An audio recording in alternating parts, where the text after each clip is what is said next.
अभी green house gases में जो हमने बात की थी, उसके बाद में हमने बात की थी क्योटो प्रोटोकॉल के बारे में, और क्योटो प्रोटोकॉल में हमने एक बात कही थी जो था मैकेनिज्म। तो क्योटो प्रोटोकॉल के जो मैकेनिज्म्स थे, क्योटो प्रोटोकॉल के मैकेनिज्म्स में एक मैकेनिज्म हमने देखा था कार्बन क्रेडिट। तो ये कार्बन क्रेडिट एग्जैक्टली क्या कंसेप्ट है? तो कार्बन क्रेडिट अगर हम देखते हैं तो जैसे आपको मालूम है कि इंडस्ट्रियल एक्टिविटीज होती है, इंफ्रास्ट्रक्चरल एक्टिविटीज होती है, पावर जनरेशन की एक्टिविटीज होती है, तो यहाँ पे कार्बन एमिशन होता है, यानी कि कार्बन की डेरिवेटिव्स यहाँ पे फॉर्म होते हैं। तो जैसे हमने पहले ये हाइड्रोकार्बन्स, ऑक्सीडेशन, कंबशन प्रोसेस, उसके बाद में कार्बन के डेरिवेटिव्स, चाहे वो कार्बन मोनोऑक्साइड, कार्बन डाइऑक्साइड या मीथेन होगा तो उसके डेरिवेटिव्स, या फिर अलग अलग डेरिवेटिव्स यहाँ पे फॉर्म हो सकते हैं। तो ये जो कार्बन एमिशंस होता है वो अलग अलग एक्टिविटीज की वजह से, या फिर ऐसे ऐसे अलग अलग कुछ प्रोसेस है, जैसे एक्सकैवेशन एक्टिविटीज भी यहाँ पे हो सकती है, अर्थ में ड्रिलिंग प्रोसेस भी यहाँ हो सकती है, वहां पर भी नेचुरल कार्बन एमिशन हो सकता है, या फिर जो कार्बन के मॉलिक्यूल्स है वो भी ट्रैप होते हैं, वो भी यहाँ से निकल जाते हैं, या फिर जो इलेक्ट्रिसिटी जनरेशन या पावर जनरेशन की एक्टिविटीज है, या फिर अलग अलग केमिकल इंडस्ट्रीज में भी आपको कुछ प्रोसेस या फिर कुछ इंडस्ट्रीज के प्रोसेस ऐसे होते हैं जहां पर आपको ये अलग अलग आपको मटेरियल यूटिलाइज करना पड़ता है। तो अगर ये हम यूटिलाइज करते हैं, कार्बन एमिशन यहाँ पे जनरेट होता है, तो यहाँ पे जो भी कार्बन इमिट होता है तो ये इसका एग्जैक्ट क्वांटिटी क्या है, इसका वॉल्यूम क्या है, और फिर उसको हम क्रेडिट कैसे कहेंगे। तो उन्होंने एक सिंपल फंडा लगा दिया है कि एक जो कार्बन क्रेडिट होता है, 1 carbon credit is equivalent to 1 ton of CO2, यानी कि कार्बन एमिशन। तो कार्बन एमिशन 1 टन होगा, या कार्बन डाइऑक्साइड अगर 1 टन होगा तो उसको हम 1 कार्बन क्रेडिट कहेंगे। तो ये कंसेप्ट क्यों आया है? तो कुछ डेवलप कंट्रीज की मैक्सिमम एक्टिविटीज या कुछ डेवलपिंग कंट्रीज के भी कुछ एक्टिविटीज ऐसी है जहां पर कार्बन एमिशन ज्यादा होता है, और कुछ कंट्रीज ऐसी है जहां पर कार्बन एमिशन कम होता है। तो अगर आपको ओवरऑल बैलेंसिंग करना है तो जो कंट्रीज में जो इंडस्ट्रियल एक्टिविटीज की वजह से अगर more than 1 ton of CO2 generate होता है या more than 1 ton of carbon emission होता है, तो उनको ये कंपलसरी होना चाहिए कि आपको 1 कार्बन क्रेडिट आपको परचेस करना है। ठीक है, तो ये कार्बन क्रेडिट कौन सेल करेगा? तो ये कार्बन क्रेडिट सेल करेगा तो जहां पे ऑलरेडी कार्बन एमिशन कम है, या फिर रिन्यूएबल एनर्जी सोर्सेस आपने यूटिलाइज किए हैं, या फिर बहुत सारे ट्रीज प्लांट कर चुके हैं, और जिनकी वजह से आपने जो CO2 है वो CO2 का एमिशन आपने कम किया है, या फिर जो कार्बन एमिशन है वो कार्बन एमिशन आपने कम किया। तो अगर आपने 1 टन ऑफ CO2 या 1 टन कार्बन एमिशन आपने कम कर लिया तो आपको यहाँ पे मिल जाएगा 1 कार्बन क्रेडिट, और यही कार्बन क्रेडिट आप दूसरे लोगों को बेच सकते हैं जिनके पास कार्बन क्रेडिट नहीं है और वो 1 टन CO2 से ज्यादा कार्बन एमिशन कर रहे हैं। अगर ये नहीं करेंगे तो उनको पेनाल्टी लग जाएगी। इसीलिए जैसे ही नॉर्मल शेयर मार्केट में होता है कि आप एक कंपनी का शेयर बेच सकते हैं और दूसरा पर्सन वहां पे वो शेयर वहां पे परचेस कर सकता है, तो ये सेलिंग और परचेसिंग की जो एक्टिविटी है, सिमिलर एक्टिविटी यहाँ पे कार्बन क्रेडिट की होगी। तो जिनके पास कार्बन क्रेडिट्स होंगे, यानी कि जिन्होंने कार्बन एमिशन ऑलरेडी कम किया है और जिनको प्रोपोर्शन में जितने भी कार्बन क्रेडिट मिल चुके हैं, वो इंटरनेशनल मार्केट पे, ग्लोबल मार्केट में वो सेल कर सकते हैं। अगर ये कार्बन क्रेडिट मिलने के बाद अगर ये सेल करेंगे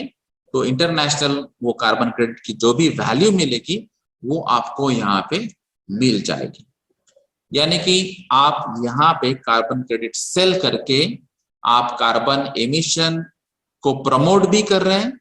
आप जीएचजी एमिशन रिडक्शन के लिए प्रमोट भी कर रहे हैं और आप पैसा भी कमा रहे हैं। तो ये डिपेंड्स है कि आपके यहाँ पे एक्टिविटीज क्या है, आपने कितने कार्बन एमिशंस कम किए हैं, और 1 टन ऑफ CO2 इक्विवेलेंट अगर आपने कार्बन एमिशन कम किया है तो उस हिसाब से उस प्रोपोर्शन में आपको अलग अलग कार्बन क्रेडिट्स मिल जाएंगे और इंटरनेशनल मार्केट में आप ये कार्बन क्रेडिट सेल कर सकते हैं और आप यहाँ पे ये पैसा भी कमा सकते हैं। तो कार्बन क्रेडिट का मेन इंपॉर्टेंट जो इंटेंशन था कि आपको अलग अलग कंट्रीज में अलग अलग एक्टिविटीज में लोगों ने पार्टिसिपेट करना चाहिए कि कार्बन भी रिड्यूस होना चाहिए और आपको पैसा भी मिलना चाहिए। क्योंकि मेनली इंडस्ट्रीज की अगर हम बात करेंगे तो इंडस्ट्री का सबसे इंपॉर्टेंट ऑब्जेक्टिव जो होता है वो होता है प्रॉफिट। तो अगर आप कुछ ऐसे एक्टिविटीज करते हैं या फिर ऐसे कुछ टेक्नोलॉजिकल चेंजेस आप करते हैं या फिर ऐसे कुछ फ्यूल में ऐसा कुछ चेंज करते हैं जिनकी वजह से अगर कार्बन एमिशन रिड्यूस हो जाता है और वहां पे आपको कुछ कॉस्ट एडिशन करने पड़ती है चेंजेस की वजह से, तो यही आप कॉस्ट कंपेंसेट कर सकते हैं ये कार्बन क्रेडिट सेल करके। तो आपको टेक्नोलॉजिकल चेंजेस, कुछ डेवलपमेंट एक्टिविटीज, कुछ इनोवेटिव प्रैक्टिसेस आपको अडॉप्ट करनी चाहिए जिनकी वजह से आपको ये कार्बन क्रेडिट मिलेगा और फिर आप कार्बन ट्रेडिंग कर सकते हैं। जैसे शेयर मार्केट का शेयर ट्रेडिंग होता है, तो यहाँ पर कार्बन क्रेडिट अगर आप सेलिंग कर रहे हैं या परचेस कर रहे हैं तो उसको हम कहते हैं कार्बन ट्रेडिंग। तो ये कार्बन ट्रेडिंग भी यहाँ पे आप कर सकते हैं। तो ये था सिंपल बेसिक कार्बन क्रेडिट का कंसेप्ट। अभी ग्लोबल वार्मिंग के रिलेटेड ही कनेक्टेड ही एक कंसेप्ट है ओजोन डिप्लेशन। तो ये ओजोन डिप्लेशन ये एक अलग कंसेप्ट है। तो यहाँ पर अगर आप देखेंगे तो नॉर्मली जो आपका ग्लोब है या फिर अर्थ है, तो ये ग्लोब के ऊपर एक जो लेयर है जिसको नॉर्मली हम एटमॉस्फेयर कहते हैं, और ये एटमॉस्फेयर में मेनली आपके अलग अलग गैसेस है जिसमें आपका मेन ऑक्सीजन गैस है। तो ऑक्सीजन इनहेल करने के लिए आपको गैस लगता है जो एटमॉस्फेयर में अवेलेबल होता है, और आपके जो कंबशन है या फिर जो अलग अलग एक्टिविटीज है एंथ्रोपोजेनिक एक्टिविटीज में है, उसमें नेचुरल एक्टिविटीज है, उसकी वजह से भी यहाँ पे कार्बन डाइऑक्साइड भी एमिट होता है और अलग अलग जो गैसेस है यहाँ पर ये भी फॉर्म हो जाते हैं। तो ये जो अलग अलग गैसेस यहाँ पे प्रेजेंट होते हैं तो इसको हम कहते हैं एटमॉस्फेयर, ये लेयर को। तो ये जनरली अगर हम हाइट के हिसाब से देखेंगे, अल्टीट्यूड के हिसाब से देखेंगे तो ये नियर अबाउट 11 किलोमीटर रेंज तक एटमॉस्फेयर रेंज है। और यहाँ पे जब ये डायरेक्टली सनलाइट आता है तो यहाँ पे ये चांसेस हो सकते हैं कि सनलाइट में से जो मेन यूवी रेंज के रेज है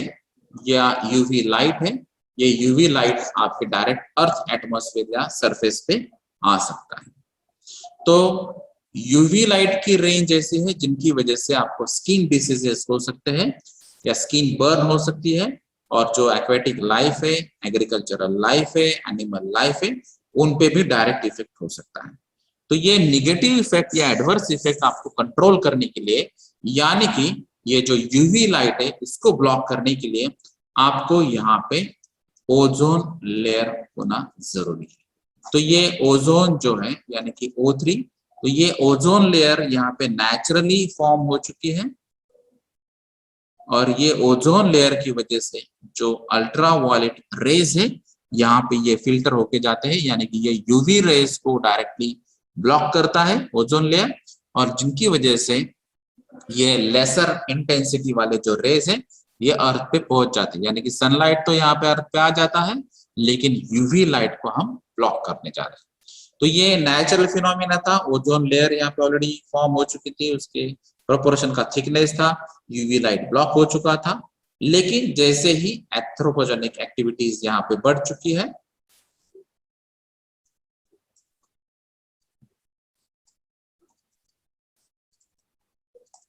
तो ये एक्टिविटीज की वजह से